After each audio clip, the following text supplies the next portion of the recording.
आज का जो पॉडकास्ट है काफ़ी स्पेशल पॉडकास्ट है क्योंकि आज सोक्रेटिस का एक कोट हम पढ़ने जा रहे हैं। और ये जो कोट है इसका मतलब आज से 1 साल पहले तक मुझे क्लियर नहीं था, समझ नहीं आया था। बट अभी कुछ 8-10 महीने पहले की ही बात है और ये चीज़ें थोड़ी सी क्लियर हुई हैं और एब्सोल्यूट क्लैरिटी आ चुकी है। अगर आप इस कोट को पढ़ेंगे तो आप कहोगे कि हाँ यार, तो बहुत बोरिंग कोट है, बट एक्चुअली बहुत खतरनाक कोट है। और कोट कुछ इस तरीके से है, सिंपल सा है। There is no learning without remembering. मतलब बिना याद करे सीखा नहीं जा सकता है। बहुत ही डीप कोट है ये। अच्छा, कई लोग इसको अगर पढ़ेंगे तो ऐसा लगेगा कि अच्छा ठीक है, अगर कुछ याद करना है तो, कुछ रिमेंबर करना है तो, कुछ सीखना है तो उसके लिए लर्निंग करनी पड़ेगी, या अगर कुछ भी सीखना है तो उसके लिए हमें याद करना पड़ेगा। जैसे फॉर एग्जांपल आप एग्ज़ाम में बैठे हुए हो और एग्ज़ाम में ये लिखा हुआ है कि कोई क्वेश्चन है, कोई प्रश्न है, वो लिखा हुआ है। और अगर आपको वो याद है, अगर आपने उसको पढ़ा हुआ है तो आप उसको रिमेंबर कर लोगे। There is no learning without remembering. So if you remember it, definitely you learned it. But ये यहाँ पे बात नहीं हो रही है। कई लोग इसको फटाक से पढ़ेंगे तो यही समझ में आएगा कि there is no learning without remembering. मतलब बिना याद करे हुए सीखा नहीं जा सकता है, बिना याद किए सीखा नहीं जा सकता है, ग्रो नहीं किया जा सकता है। वृद्धि बिना याद किए नहीं आती है। बहुत ही खतरनाक ये यहाँ पे, और बहुत ही डीप ये एक श्लोक कह सकते हैं या कोट कह सकते हैं। अब हम इस पे आज थोड़ा सा डीप में चर्चा करेंगे कि what does it mean by it, what do you mean by this quote. तो जैसे कि मैंने आपसे ये कहा कि बहुत दिनों पहले की बात है, जब मुझे कोई प्रश्न का सवाल, या सॉरी प्रश्न का सॉरी मैं इस समय नींद में हूँ बहुत ज़्यादा। एनीवे, जब मुझे बहुत ज़्यादा कोई प्रश्न के उत्तर चाहिए होते हैं तो मैं YouTube पे सर्च करता हूँ, जैसे कि आप लोग करते हैं। पर क्या ये एक सही चीज़ है? अगर इंटरनेट नहीं है हमारे पास, क्या ये सही चीज़ है?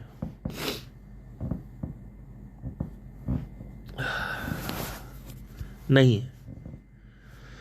क्योंकि कल को इंटरनेट नहीं होता है तो आप कैसे सर्च करोगे? कोई क्वेश्चन है आपका या कुछ भी सवाल है, कोई प्रॉब्लम है।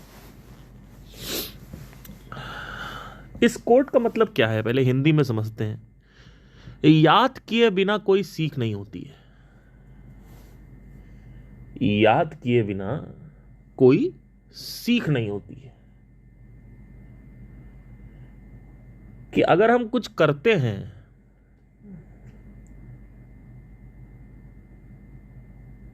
और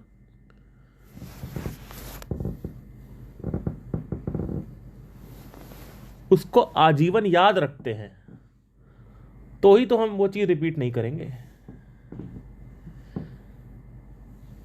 अब होता क्या है, लोग एक बार रिलेशनशिप में जाते हैं, 2 बार जाते हैं, 3 बार जाते हैं, 4 बार जाते हैं, 5, बट दे नेवर लर्न। सो उससे क्या होता है, उससे हमेशा जो मिस्टेक है वो रिपीट होती रहती है। लेकिन यहां पे ये भी बात नहीं हो रही है कि अपने एक्सपीरियंस से सीखो। यहां पे ये बात हो रही है कि याद किए बिना कोई सीख नहीं होती है। जब आप अपने भीतर किसी भी चीज को देखते हैं, जैसे कई लोगों का ब्रेकअप होता है तो वो अंदर देखते हैं और उनसे पूछो आपको ब्रेकअप में क्या फील हुआ, तो कहते हैं दर्द हो रहा था।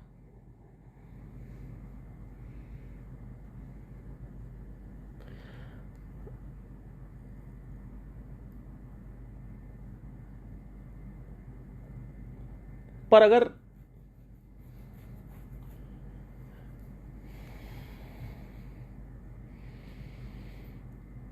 दर्द के अलावा मैं आपसे कुछ पूछूं कि दर्द के अलावा क्या याद है, तो कहेंगे दर्द के अलावा कुछ नहीं,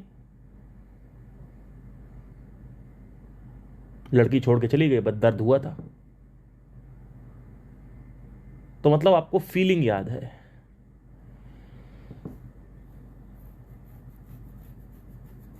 पर लेट से कि अगर आप अपना ब्रेकअप देख रहे हो और जोरों शोरों से देख रहे हो अपने ब्रेकअप को,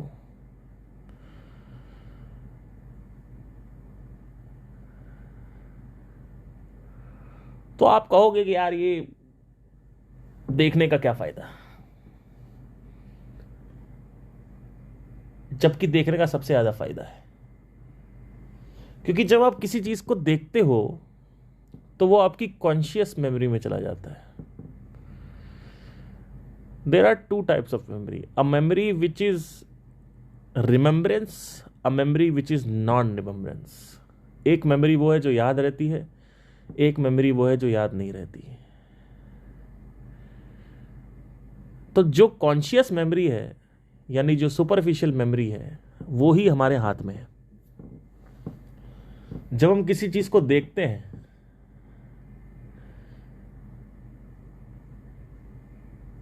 तो हमारे वो कॉन्शियस मेमोरी में जाता है, और ध्यान से देखते हैं तो, क्योंकि देखते तो हम सब कुछ है, दिख तो हमें सब कुछ रहा है, तो क्या सब कुछ याद रहता है? नहीं।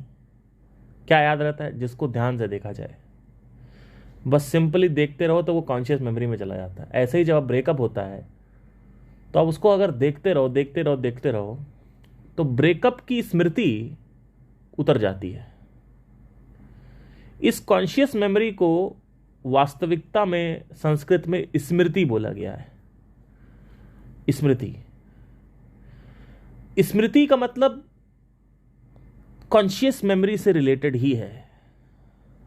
सब कॉन्शियस स्मृतियां जो होती हैं, जैसे बचपन में क्या कर रहे थे, सेकंड क्लास में, थर्ड क्लास में, फोर्थ क्लास में क्या कर रहे थे, इतने बजे इतने इतने टाइम में क्या कर रहे थे, वो सब आपको याद नहीं है, पर वो स्टोर्ड है,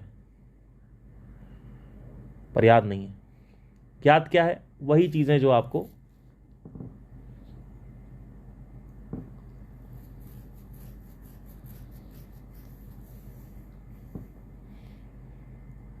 जिस पे आपने ध्यान दिया है, उसके अलावा कोई चीज आपको याद नहीं है।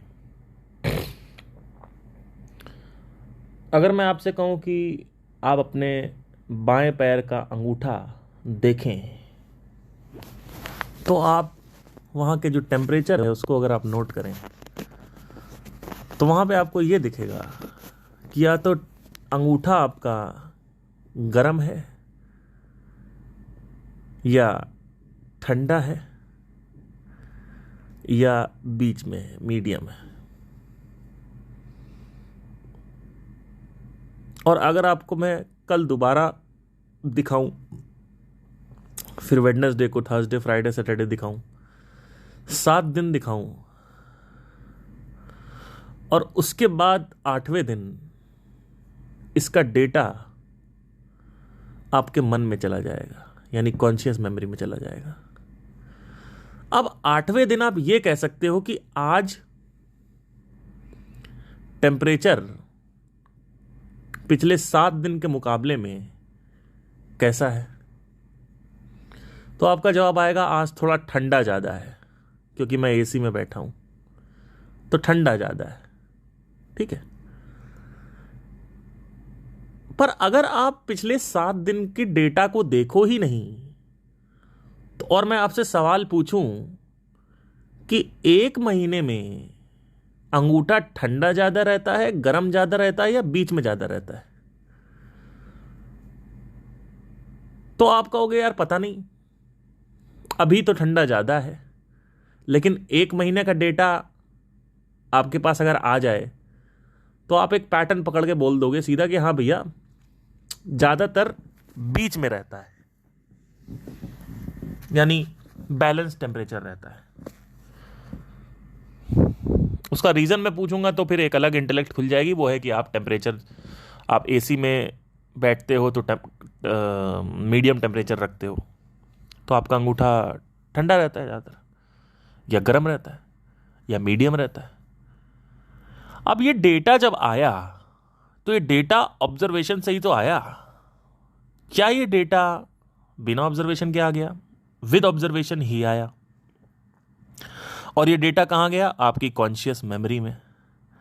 अब मैं आपसे कहूं कि आप पिछले 40 साल से अपने शरीर में हो और आज तक आपने इस पे ध्यान नहीं दिया, लेकिन ये सब कॉन्शियस मेमोरी में जा रहा है, तो आप कहेंगे हाँ बिल्कुल जा रहा होगा, क्योंकि मुझे नहीं पता लेकिन मेरी बॉडी तो स्टोर कर रही है ना। हाँ, उसको हम सब कॉन्शियस मेमोरी बोलते हैं।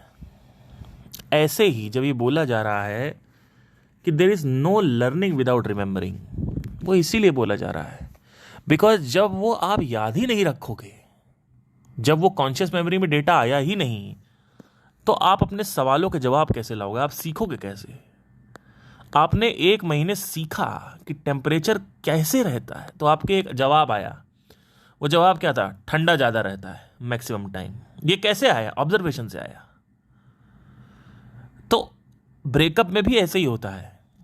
जैसे कि कोई अगर ब्रेकअप को देखता है तो वो अच्छे से जानता है कि 3 से 4 महीने आप कितना भी मोटिवेशनल स्पीकर सुन लो, कितना भी आप जिम चले जाओ, डांस क्लास ज्वाइन कर लो, आप ब्रेकअप से बाहर नहीं आ सकते। आपको दर्द होगा ही होगा, क्योंकि आपको उसकी याद आ रही है, उसकी आदत पड़ी है। बहुत सारी चीजें हैं, और भी चीजें होती है कि वो किसी और के साथ सो रही होगी, व्हाटएवर जो भी है। लेकिन 4 से 5 महीने के बाद आपके पास ऑप्शन आता है कि अब आप, there is a high probability कि अब आप बाहर निकल सकते हो और आपके पास चॉइस है। क्या आप उस मेमोरी को पकड़ के बैठना चाहते हो या उस मेमोरी को कॉन्शियसली छोड़ना चाहते हो? अभी तक आपके पास कोई विकल्प नहीं था, अब आपके पास 6ठे महीने से विकल्प आ जाएगा कि उसी में रहना है कि आगे बढ़ना है। Move on attitude, move on procedure 6 महीने बाद आएगा। ये आपको मेरे से नहीं सीखना है, ये आपको देखना है खुद। अगर आपने ये देख लिया तो अगली बार अगर आपका ब्रेकअप होता है तो आपको पहले से ही पता होगा पूरा मैप क्या है, पूरा नक्शा क्या है। आपको पहले से ही पता होगा कि हाँ यार ये हुआ था, अब ये हुआ था, अब ये हुआ था, अब ये हुआ था, अब ये हुआ था, अब ये हुआ था। और आप बता दोगे कि भैया देखो 6 महीने तो कुछ नहीं होने वाला, अब बैठ जाओ आराम से। 6 महीने के बाद मेरे पास विकल्प आएगा कि मैं इसको निकालना चाहता हूँ। वो निकालने के लिए भी मुझे कॉन्शियसली ये सोचना पड़ेगा कि किस वजह से वो हुक है। क्या वो हुक इस वजह से है कि आपको ये लग रहा है कि वो बहुत स्पेशल थी, तो आपको ये एंटी हुक क्रिएट करना पड़ेगा। अब ये जैसे मैंने बताया पिछले 5-10 मिनट में मैं जो बक बक बक बक करे जा रहा हूं, आपको लग रहा है मैं ब्रेकअप की टिप्स दे रहा हूं। ये ब्रेकअप की टिप्स नहीं है, ये एक एग्जाम्पल है, ये मैंने सीखा है। ये कोई ब्रेकअप की टिप्स नहीं है यहाँ पे कि ब्रेकअप से रिकवर कैसे हो। कई मार मूर्ख होंगे, कहेंगे ब्रेकअप की बातें। अरे बेवकूफ, ब्रेकअप की बातें नहीं हो रही हैं। ब्रेकअप एज एन एग्जाम्पल लिया जा रहा है जिससे समझा सकूं कि स्मृतियां जरूरी क्यों हैं। There is no learning without remembering. अगर आपको आपका ब्रेकअप याद है तो आपने ब्रेकअप से सीख लिया है, और अगर आपने अपने ब्रेकअप से सीख लिया है तो नेक्स्ट टाइम आपको उसको ओवरकम करने में ज़्यादा समय नहीं लगेगा। कई लोग होते हैं 10-10 साल तक नहीं भूल पाते। क्यों? 6ठे महीने से उनके पास विकल्प आ जाता है, लेकिन वो उसी में रहना चाहते हैं क्योंकि उनको लगता है कि हमारी मेमोरी ही खुशी है। ये जो मेमोरी है मेरे बंदे की, मेरे बंदी की, यही खुशी है। ये प्रॉब्लम है, बहुत बड़ी प्रॉब्लम है। तो इसी वजह से you have to observe all the time. There is no learning without remembering. In fact ये भी कहना सही नहीं होगा, ये भी कहना सही होगा, without observation there is no learning without remembering. जो आदमी ऑब्जर्व कर रहा है वो अपने डेटा को कॉन्शियस मेमोरी में डाल रहा है। कॉन्शियस मेमोरी वो होती है जो रिट्रीवेबल होती है, सब कॉन्शियस मेमोरी रिट्रीवेबल नहीं होती है। और जो आदमी कॉन्शियस मेमोरी में डाल रहा है वो सीख रहा है। जो आदमी सीख रहा है वो ग्रो कर रहा है। जब वो ग्रो कर रहा है तो आगे उसके पास कोई भी कठिनाइयां आएंगी, वो तलवार की तरह उसको काट के चला जाएगा आगे। ये होता है लाइफ में कि आप उसको देखो, जब देखोगे तो उसकी याद बस जाएगी, और जब याद बसेगी तो ही तो रिमेम्बरेंस होगी ना। तो यहाँ जो बात हो रही है कि रिमेम्बरेंस क्यों ज़रूरी है, रिमेम्बरेंस इसलिए ज़रूरी है क्योंकि अगर आपको अपना ब्रेकअप पुराना याद ही नहीं है, ब्रेकअप की सिर्फ फीलिंग याद है, तो उससे काम नहीं होने वाला। आई होप आपको समझ में आया हो। Thank you, take care, have a nice day.